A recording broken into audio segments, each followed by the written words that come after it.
Dear student, good morning. Once again, we are here in live class. This is the social class for standard 7.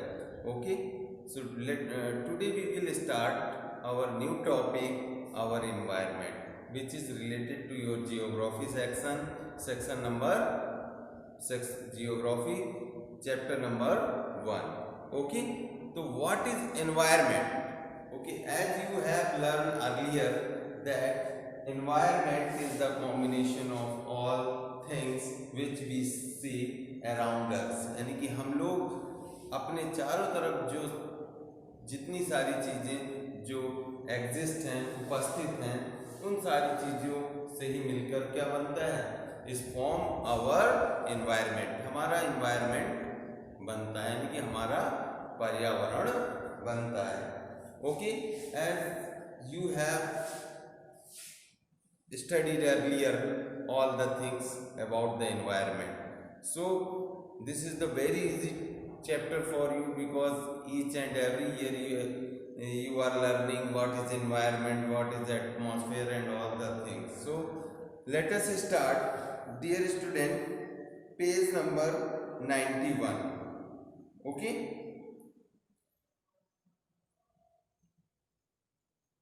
the environment, as we have learned, is everything that surrounds us, such as plants, animal, land, houses, factories and roads. Okay, पर्यावरण क्या है? As we have learned, जैसा कि हम लोगों ने पढ़ रखा है कि is everything, वो हर वो चीज़ जो हमारे चारों तरफ है, जैसे कि plant, animal, land, house, factories and roads, ये सब क्या है, हमारे इनसे मिलकर के हमारा क्या बनता है, एनवायरनमेंट बनता है. It include both living and non living things. अब ये गौर करने वाली बात जो है हमारे एनवायरनमेंट में, वो ये है कि हमारा जो एनवायरनमेंट बना हुआ है वो दो तरह की चीज़ें हमें अपने एनवायरनमेंट में देखने को मिलती हैं. या तो वो सजीव होंगी या वो निर्जीव होंगी, यानी कि living and non living. Okay, living and non living.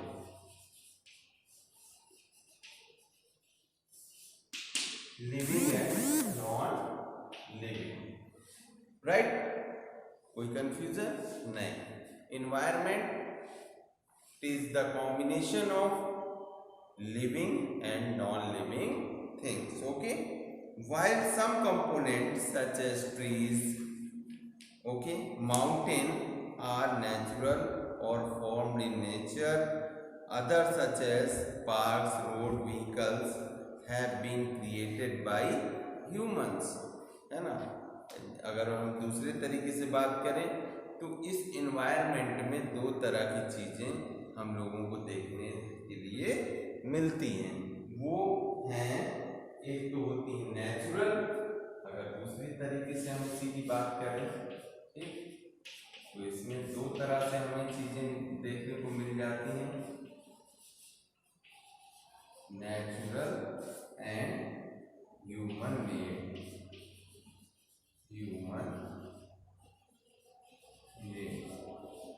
Okay, natural and human made. अब आवर इन्वायरमेंट इज दस डिवाइडेड इनटू टू ग्रुप. इस तरह से हम अपने इन्वायरमेंट को दो ग्रुपों में डिवाइड कर सकते हैं, natural and human made.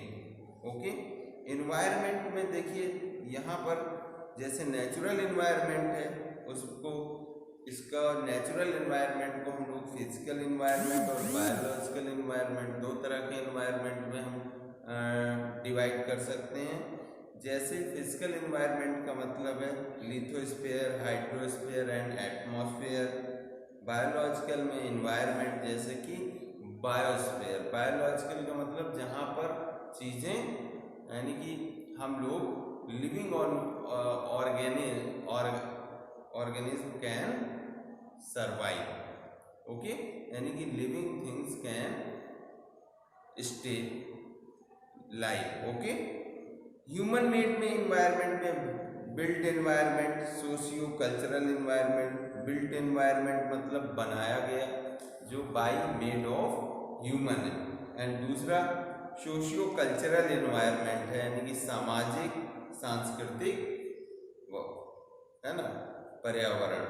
House, school, roads, bridges and so on, और कई तरह की चीज़ें हम लोग बनाते हैं, वो हमारा क्या है, बिल्ट एनवायरनमेंट है। And socio and cultural environment में family, community and so on, इन सारी चीज़ों को हम लोग रख सकते हैं। तो डियर स्टूडेंट, ये आपकी समझ में आई होप दैट कि आ गया होगा कि इन्वायरमेंट में दो तरह की चीज़ें मिलती हैं, लिविंग एंड नॉन लिविंग। आप गौर करिएगा।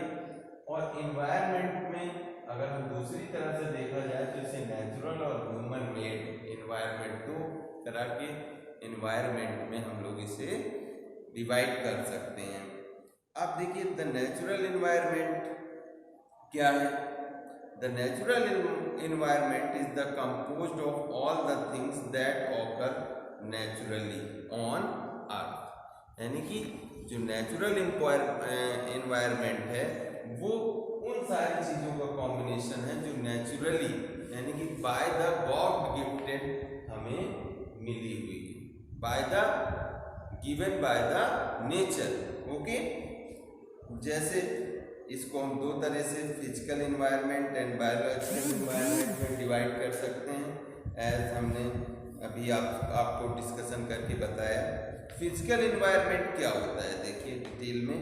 Physically naturally occurring non living things like land, water और air make up the physical environment, है ना। फिजिकल भौतिक, कौन से, naturally occurring non living things, यानी कि ऐसी जो है प्राकृतिक चीज़ें जो प्रकृति द्वारा प्रदत्त हैं लेकिन वो क्या है, नॉन लिविंग हैं, जैसे कि लैंड जमीन हुई, पानी हुआ, हवा हुई, इन सब से मिलकर के हमारा फिजिकल एनवायरनमेंट बनता है। The physical environment has 3 component, और इस फिजिकल एनवायरनमेंट के 3 कंपोनेंट होते हैं, lithosphere, lithosphere, hydrosphere and atmosphere, right.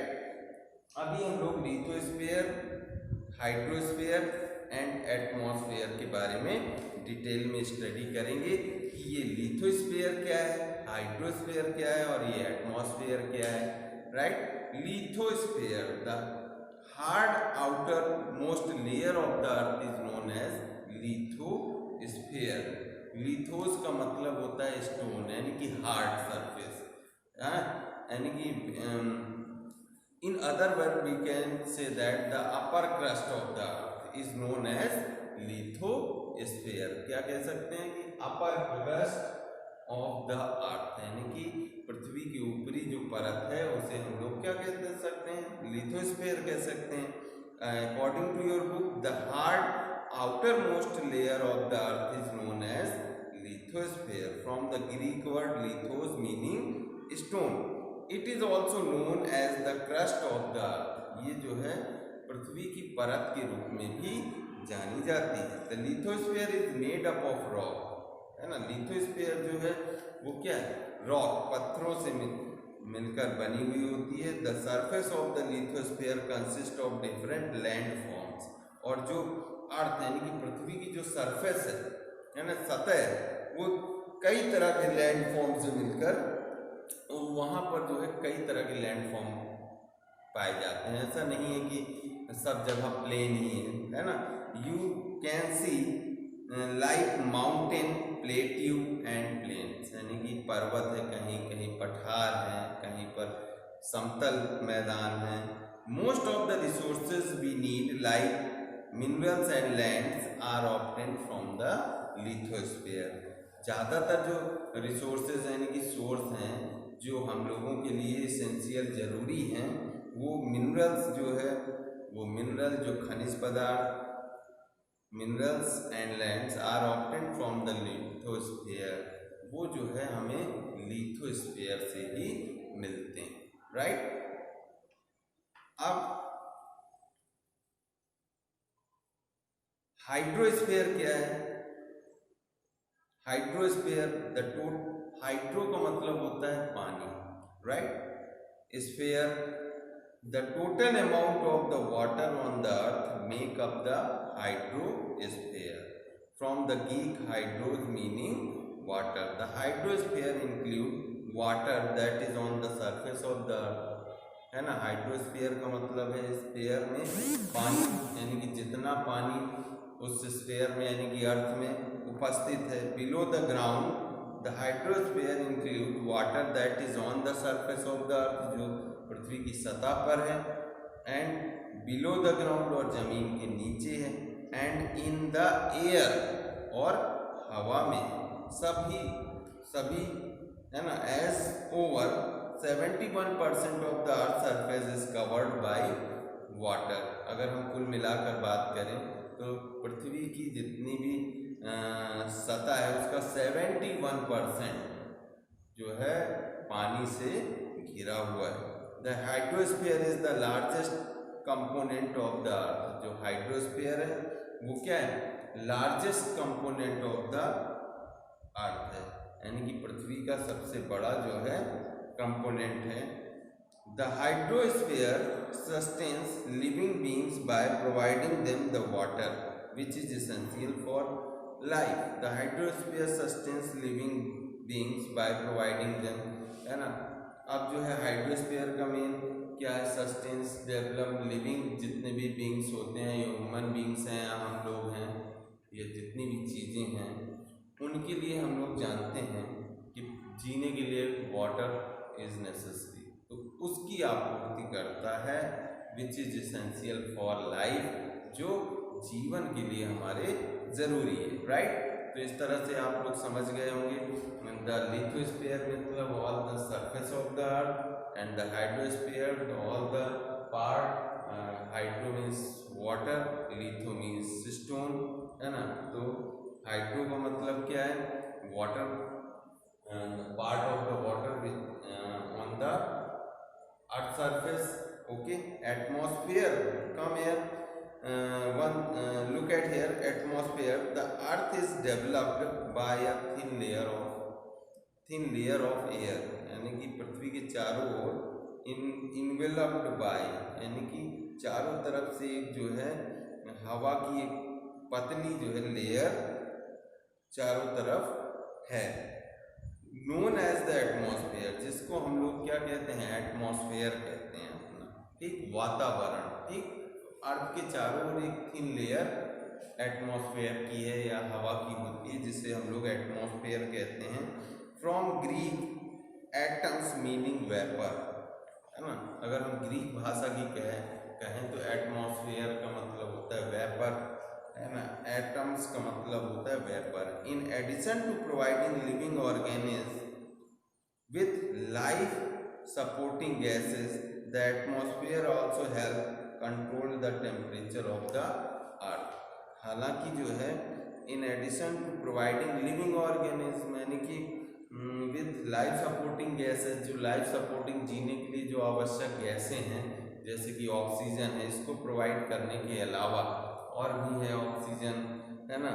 उसके अलावा the atmosphere also help to control the temperature on the earth. हमारा अर्थ के टेम्परेचर को भी कंट्रोल करने के लिए जो है क्या है, एटमॉस्फेयर का यूज़ किया जाता है। Student, as you know that कि आवर अर्थ इज अप्रॉक्सीमेटली, जो हमारी अर्थ है वो सन से डिस्टेंस कितनी, सन एंड अर्थ, ये है अर्थ, ओके। और इन दोनों के बीच की डिस्टेंस जो है, डिस्टेंस है अप्रोक्सीमेटली 1 मिलियन किलोमीटर, ओके। इस लंबी डिस्टेंस, और यहाँ पर ये it means that earth is far from the sun, यानी कि सूर्य से बहुत दूर है। और जो टेम्परेचर है, टेम्परेचर यहाँ पर, temperature on surface of the surface of the earth 5500 degree Celsius. Okay, जो अर्थ के सरफेस पर जो टेम्परेचर है वो 5500 डिग्री सेल्सियस है। अगर इतना टेम्परेचर डायरेक्ट अर्थ पे आ जाए तो क्या होगा, हम लोग सरवाइव नहीं कर पाएंगे। इसीलिए अर्थ के चारों ओर डिफरेंट टाइप्स ऑफ गैस, जैसे कि ओजोन परत का नाम सुना होगा, ओजोन परत है। ओजोन का काम क्या होता है कि सन रेज जब पृथ्वी पर आती हैं, है ना, जब सन रेज पृथ्वी पर आती हैं तो सन रेज के जो अल्ट्रावायलेट है ना, यूवी रेज जो होती हैं उनको एब्जॉर्ब करना, और वो क्या होती हैं, हार्मफुल होती हैं for the skin of the humans, है ना। तो उनको वो क्या कर लेती हैं, एब्जॉर्ब कर लेती हैं और प्योरीफाई करके सनरेज को अर्थ पर भेजती हैं, जिससे हम लोग जो है इजीली जो है उसको एडॉप्ट करके इजीली जो है उसके साथ काम कर सकते हैं, यानी कि हम लोग सरवाइव कर सकते हैं। लेकिन क्योंकि टेम्परेचर जो है 5500 डिग्री सेल्सियस सन का है, सन सरफेस पर है, लेकिन हमारी अर्थ इस तरह से जो है एग्जिस्ट है, वो इतनी दूरी पर कि जो है ये पूरा टेम्परेचर जो है धीरे धीरे कम होते होते बहुत कम टेम्परेचर हमारी पृथ्वी पर, जितने में हम सरवाइव कर सकते हैं उतना टेम्परेचर हमारी पृथ्वी पर हमको मिलता है और हम इजीली सरवाइव कर पाते हैं। देखिए द बायोलॉजिकल एनवायरनमेंट क्या है ना। द बायोलॉजिकल एनवायरनमेंट और the biosphere is a narrow zone where the lithosphere, hydrosphere and atmosphere come into contact with each other. All life exists in the biosphere. The intersection of the biosphere with the physical environment leads to the formation of several distinct ecosystem, है ना। अब देखिए इसका मतलब क्या हुआ, अभी आपने पढ़ा कि lithosphere, hydrosphere and atmosphere. Okay, lithosphere, hydrosphere and atmosphere. Litho ये हुआ आपका लिथो, ओके, हाइड्रो हो गया,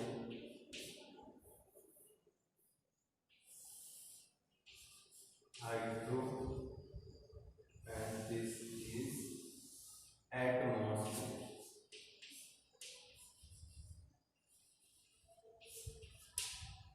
और ये जो इंटरसेक्टिंग पॉइंट है इसे हम लोग कहते हैं बायोस्फीयर, है ना। यानी कि बायोस्फीयर का मतलब ये हुआ कि यहाँ पर हमें सरवाइव करने के लिए, है ना, हमारे पास एक तो लैंड फॉर्म भी अवेलेबल है। इंटरसेक्टिंग पॉइंट ये है, यही क्या है, बायोस्फीयर। यहाँ पर हमें जमीन भी उपलब्ध है, पानी भी उपलब्ध है और वातावरण एटमॉस्फेयर भी अवेलेबल है। इसीलिए इस जो इंटरसेक्टिंग पॉइंट, जो तीनों का जो लिथोस्फीयर, हाइड्रोस्फीयर एंड एटमॉस्फेयर का जो इंटरसेक्टिंग पॉइंट होता है उसे हम लोग बायोस्फीयर कहते हैं। और यही वो जगह है जहाँ पर हम लोग human beings, living, all the living things can survive, क्योंकि यहाँ पर हमें पानी, रहने के लिए स्थान और हवा तीनों आसानी से अवेलेबल है। Right student, look at here next the human environment. अब आइए, अभी तक तो हमने नेचुरल इन्वायरमेंट के बारे में बात की, है ना। अब आइए ह्यूमन इन्वायरमेंट के बारे में। आप the human environment is one that has been created और मॉडिफाइड बाय ह्यूमन, जो ह्यूमन के द्वारा बनाए गए हैं। It consist of the built environment and the socio-cultural environment. The built environment consists of all the physical things created by the humans, such as a house, factories, farms and transport networks, है ना। ये जो है and the socio and cultural environment में consist of family, religion, education, customs and the beliefs of the people who live in an area. These factors provide the environment or surrounding in which people grow up and live. इस तरह से human environment को हम लोग दो category में built environment and socio cultural environment में divide कर सकते हैं। और नेचुरल इन्वायरमेंट को हम लोग physical environment and biological environment दो तरह से हम लोग डिवाइड कर सकते हैं। इस तरह से हम लोग देखते हैं कि चार तरह का इन्वायरमेंट या इन्वायरमेंट के दो जो पार्ट हैं, नेचुरल इन्वायरमेंट उसको सब डिवाइड किया गया है physical environment and biological environment में, और ह्यूमन मेड जो इन्वायरमेंट है उसको बिल्ट इन्वायरमेंट। बिल्ट का मतलब है जो मनुष्यों द्वारा चीज़ें बनाई जाती हैं, क्योंकि भाई इन्वायरमेंट क्या है, इन्वायरमेंट में सारी चीज़ें composition of all the things है ना, सारी चीज़ें का समावेश ही क्या है, पर्यावरण है। इसीलिए socio cultural environment, built environment and socio cultural environment, इस तरह से इनको रखा गया है। Impact of human beings on the environment है ना, human beings on the environment. अब ह्यूमन बींग्स का इन्वायरमेंट के ऊपर क्या इम्पैक्ट पड़ता है? Okay, most living beings adopt themselves the environment. Humans, however, change the environment to suit their need. For example, they build wells, dams, and canals that supply them with water, enabling them to live in even the driest places. They clear forest है ना, यानी कि जैसा अब human beings का, अब देखिए जैसे most living beings adopt themselves the environment, ज़्यादातर जो लिविंग थिंग्स होती हैं वो जैसा एनवायरनमेंट होता है उसको वैसा ही अडॉप्ट कर लेती हैं। But human beings however change the environment to suit their needs. लेकिन जो मनुष्य जाति है वो अपने अनुसार, ठीक है, ये इन्वायरमेंट का यूज़ करने या इन्वायरमेंट जो जैसा उसे सूट करता है उस तरह से उसको यूज़ करता है, यानी कि एनवायरनमेंट की चीज़ों को अपने तरीके से यूटिलाइज करने का, बनाने की कोशिश करता है। जैसे for example they build wells, कुएं बनाता है, डैम्स बनाता है, बांध बनाता है, नहरें बनाता है, that supply them with water, जो पानी की सप्लाई उन्हें करती हैं, enabling them to live in even the driest place, और उन्हें जो है ड्राइएस्ट प्लेस का मतलब होता है कि सूखे, है ना, ऐसी सूखे स्थानों में भी रहने के लिए रहने में सक्षम बनाती है, right. They clear forest to plant crops and to build houses and factories. In the process of human have polluted and destroyed a large part of natural environment, और इसका परिणाम ये होता है कि destroyed a large part of natural environment का वो एक बहुत बड़ा पार्ट जो है नष्ट कर देते हैं। खेती करने में जो है फॉरेस्ट को क्लियर करते हैं, है ना, घर बनाने में, फैक्ट्री सेटअप करने में। Widespread deforestation and pollution have lead to many environment problem like global warming, destruction of ecosystem and the extension of animal, है ना, यानी कि जानवरों का खत्म होना, ग्लोबल वार्मिंग, वैश्विक, है ना, तापक्रम में वृद्धि होना, डिस्ट्रक्शन ऑफ इकोसिस्टम, हमारा जो इकोसिस्टम है, जो जीवन प्रणाली है उसका नष्ट हो जाना, उस सिस्टम का खराब हो जाना। टू सेव द अर्थ, यानी कि अगर हम लोग ज़्यादा जो है नेचुरल इन्वायरमेंट का द्रोहन करेंगे तो ये परेशानियां हम लोगों को देखने को मिलती हैं या आजकल मिल ही रही हैं, राइट। ये टेम्परेचर का बढ़ना, ज़्यादा गर्मी पड़ना, ये सब किसका रीज़न है? ये इसी कारण है क्योंकि हम लोगों ने नेचुरल इन्वायरमेंट का ज़्यादा से ज़्यादा यूटिलाइज करना शुरू कर दिया। इसीलिए हमें जो है इन्वायरमेंट को सस्टेनेबल डेवलपमेंट करना चाहिए, यानी कि बहुत ही लिमिटेड रूप से, जितना क्या है विच इज़ नेसेसरी, जितना ज़रूरी है उतना ही हमें उसे यूटिलाइज करना चाहिए। To save the earth and to protect the environment, it is very important for us to strike a balance between the natural and the human environment. तो अब सेव द अर्थ अगर हमें पृथ्वी को बचाना है तो इसके लिए हमें क्या है, हमें दोनों के बीच यानी कि जो नेचुरल एनवायरनमेंट है और जो ह्यूमन एनवायरनमेंट है दोनों के बीच बैलेंस बना करके रखना होगा। Okay, and the human and to use natural resources judiciously. Judiciously का मतलब है